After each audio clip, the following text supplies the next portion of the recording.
आज की ये वीडियो किसी की जिंदगी पर बीती एक सच्ची दर्दनाक कहानी है। चलिए सुनते हैं पार्ट 1।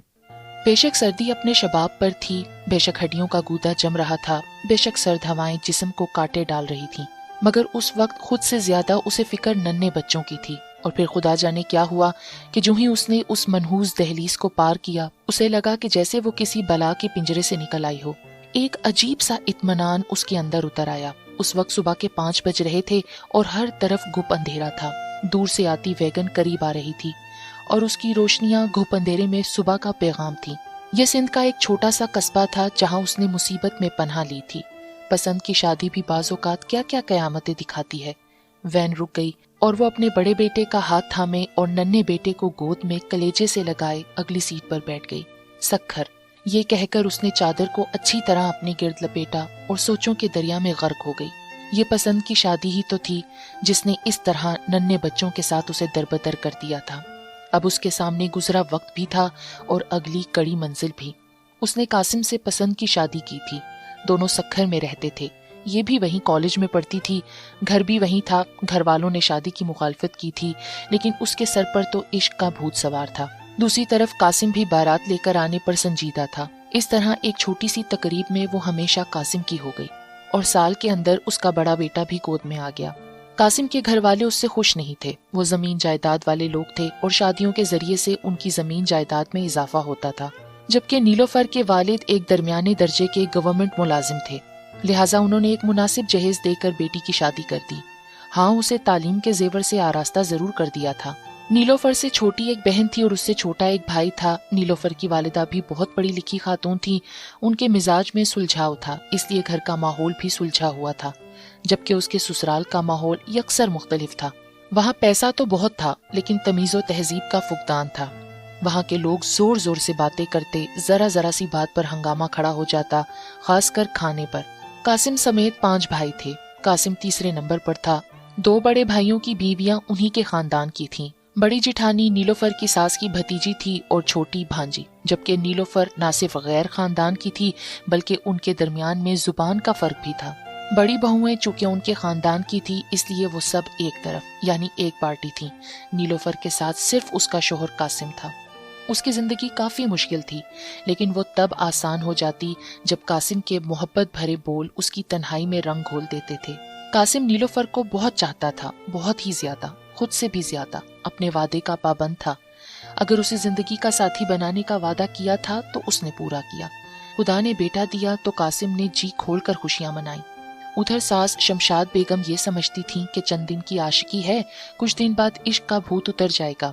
इधर मियाँ का ये हाल था कि मियाँ बीवी रोज बरोज लैला मजनू बनते जा रहे थे और सास बेगम की तशवीश बढ़ती जा रही थी। वो मुस्तकिल इस फिक्र में थी कि किस तरह ये शादी खत्म हो जाए, लेकिन कासिम की दीवानगी से परेशान थी।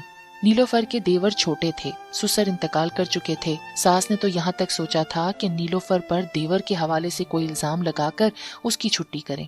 नीलोफर सब समझती थी, मगर कहती कुछ नहीं थी, क्योंकि शुरू दिन से ही कासिम ने ये कह दिया था कि मेरे घर वालों को कुछ ना कहना। और फिर कासिम की दीवानावार चाहत ने भी नीलोफर को मजबूर कर दिया कि घर वालों को कुछ ना कहे। कासिम एक इंतहाई पुरकशिश मर्द था। जब वो प्यार भरी आंखों से अपनी बीवी की तरफ देखता तो बीवी के दिल से सब शिकवे मिट जाते थे। मगर कहते हैं ना कि खुशियां ज्यादा पायदार नहीं होती। नीलोफर के साथ भी ऐसा ही हुआ।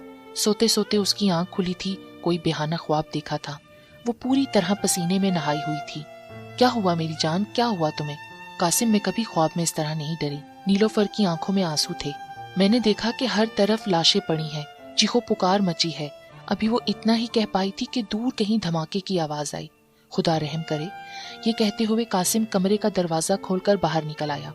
बहुत दूर से वाकई चीखो पुकार की आवाजें आ रही थीं और कुछ देर बाद पता चला था कि करीब ही वाकई रेलवे स्टेशन पर बहुत बड़ा हादसा हुआ है। और जानका खबर ये थी कि इस हादसे में नीलोफर की माँ, बाप और बहन भाई सब खत्म हो चुके थे जो नीलोफर से मिलने आ रहे थे।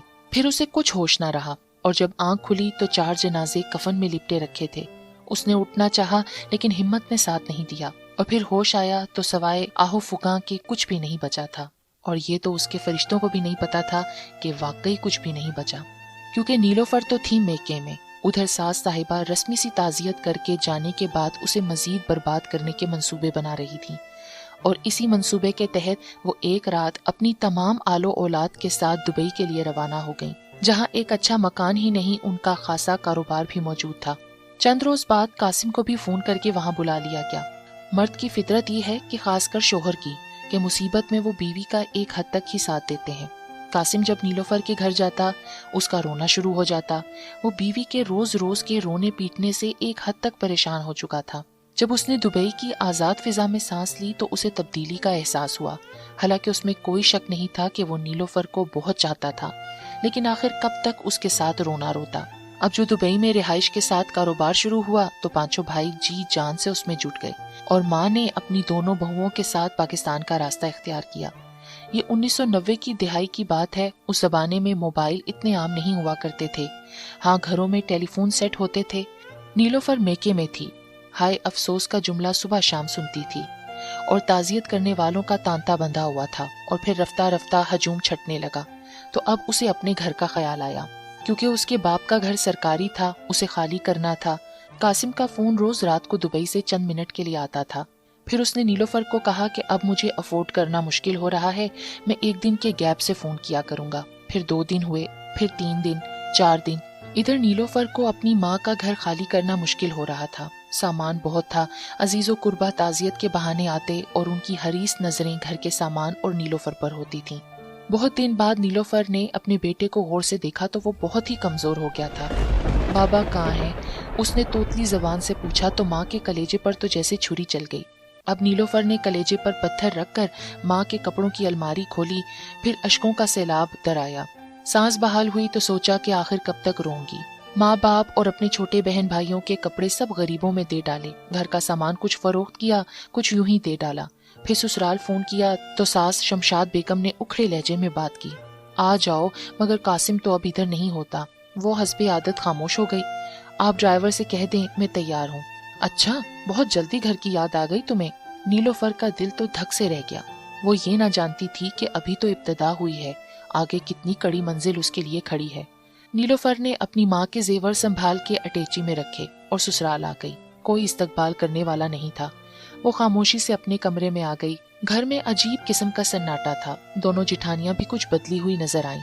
चंद दिन गुजरे तो एक रोज अचानक कासिम आ गया, मगर इतना मसरूफ कि अल्लाह की पनाह। उसे यहाँ से माल दुबई भिजवाना था, यहाँ की फैक्ट्री भी देखनी थी, इसलिए बीवी बच्चों की तरफ देखने की ज्यादा फुर्सत न थी। उस पर तो नीलोफर की सुनाई हुई इस खुशखबरी ने भी कुछ असर न किया कि वो बहुत जल्द एक और बच्चे का बाप बनने वाला है। 2 दिन रहने के बाद वो वापस चला गया, लेकिन नीलोफर के दिल में एक अजीब सी खलिश छोड़ गया। बड़े बेटे की पैदाइश पर तो कासिम ने उसका बहुत ख्याल रखा था। अब ना माँ थी, ना बाप, ना बहन भाई, ना कासिम। वो अकेली हॉस्पिटल गई। एक मेके की अजीज आंटी फिजा, जो रिश्ते में उसकी खाला लगती थी और बहुत गरीब थी, नीलोफर ने उन्हें अपने पास बुला लिया था। वो ही बड़े बेटे को संभाल रही थी। आखिर छोटे बेटे की पैदाइश हो गई, सो वो कयामत की घड़ियां भी गुजर गईं और वो गोद में प्यारा सा बेटा लिए हुए खैरियत से घर आ गई। किसी ने बढ़कर मुबारकबाद भी नहीं दी, हत्ता के नौकर मासियों तक का रवैया बदल गया था। अब नीलोफर का दिल किसी खतरे की निशानदेही कर रहा था। चंद माह उन्हीं सर्द रवैयों में गुजर गए। कासिम का फोन अब हफ्तों में आने लगा। घर के फोन से उसे कहीं भी फोन करने की इजाजत नहीं थी, मगर कभी कभार वो छुप छुपा के कर लेती थी। तो जिस घर में पैसा पानी की तरह बहाया जाता था, फोन के बिल के रोने शुरू हो जाते। उधर उसके बच्चों के खर्च की बारी आई, इधर काल पड़ गया। बच्चों के फीडर बनाने मुश्किल हो रहे थे। हालांकि किचन में बड़े से बड़े बर्तन में दूध होता, लेकिन जाने क्या था कि जब नीलोफर दूध लेने जाती तो काम वाली मासी कहने लगती, अरे भाई दूध कम है, ये तो पीने के लिए कमरों में जाएगा। वो आधा आधा फीडर बच्चों के लिए लेकर कमरे में आती तो ख्याल आता कि सब राज शोहर से होता है, मगर शोहर तो भाभीयों के भी दुबई में है, उनके साथ तो ऐसा रवैया नहीं हो रहा। यहाँ आकर उसका दिल अजीब तरह धड़कता। और फिर एक दिन सास ने नीलोफर से उसका कमरा भी लेकर उसे तीसरी मंजिल पर एक टूटा सा ठिकाना दे दिया। हमारे मेहमान आ रहे हैं अमेरिका से, जब चले जाएं तो ले लेना। उस बेचारी के ऊपर आने के बाद उसका बड़ा बेटा भी चुप सा हो गया। वो उसे बहलाने की कोशिश करती तो खुद भी रो पड़ती। दूसरी सुबह नीलोफर के लिए कयामत का पैगाम लाई। वो किचन में बच्चों का दूध लेने गई थी। घर में सन्नाटा छाया हुआ था कि अचानक उसने किचन के सामने से एक शख्स को गुजरते देखा। वो चेहरे से ही जुराइम पेशा मालूम होता था। नीलोफर तेजी से नीचे बैठ गई। इस तरह वो उसे देख नहीं पाया। وہ اس کی ساس کی کمرے کی طرف جا رہا تھا۔ نیلوفر کا دل دھڑک اٹھا۔ کچن سے ایک گلی نما راستہ اس کے کمرے کی طرف جاتا تھا، وہاں ماسی جھاڑو وغیرہ رکھتی تھی۔ وہ چپکے چپکے اس طرف چلتی، کھڑکی کھولی اور بولنے کی آوازیں آ رہی تھیں۔ 2 لاکھ لگیں گے۔ 2 لاکھ؟ ہاں بی بی، معاملہ ٹھکانے لگانے کا ہے۔ ہاں اگر ایسا ہو جائے کہ بچے یتیم خانے میں اور لڑکی ہمارے بعد کوٹھے پر تو پیسے کم ہو جائیں گے۔ نہیں، ختم کرنا ہے لڑکی کو۔